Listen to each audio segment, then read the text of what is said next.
Bible ఎలా అంది, అడుగుడి మీకు ఇవ్వబడును, తట్టుడి మీకు తీయబడును. అడుగు ప్రతి వానికి ధారాళముగా ఇవ్వబడి. అడుగుడి, వెతుకుడి, అడుగు ప్రతి వానికి ధారాళంగా ఇవ్వబడి. అంటే ఏంటి ఇవ్వబడడం అంటే? ఇల్లు వాకిలి సొంబు సేట కాదు. అక్కడ అడగమనేది ఏంటి చెప్పండి? ఆత్మను అడుగుడి. ఆయన మీ లైఫ్కి ఏ కార్యం అవసరమో అది ఖచ్చితంగా ఆయన వచ్చి చేస్తాడు. అంటే నీకే కాదు, అడుగు ప్రతి వానికి. దేవా, ఏలియాని నడిపించిన ఆత్మ నాకు ఇవ్వు ప్రభు అంటే ఎలీషాకి ఇవ్వలేదా? యెహోషువకు అభిషేకం చేస్తున్నప్పుడు తర్వాత మోసేకి ఇచ్చిన ఆత్మ యెహోషువకి ఇవ్వలేదా?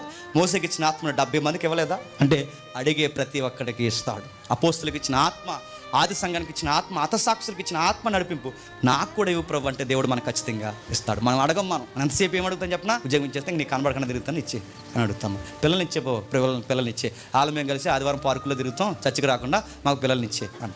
నేను ఎవడన్నా అంటలేదండి, ఇస్తాడు. మనం అడిగిన దానికన్నా ఇస్తాడు. అన్నిటికన్నా గొప్ప వరం ఏంటి చెప్పిన? దేవుడు మనకి పరిశుద్ధాత్మని వరముగా ఇచ్చేస్తాడు. ఇంకేం కావాలండి?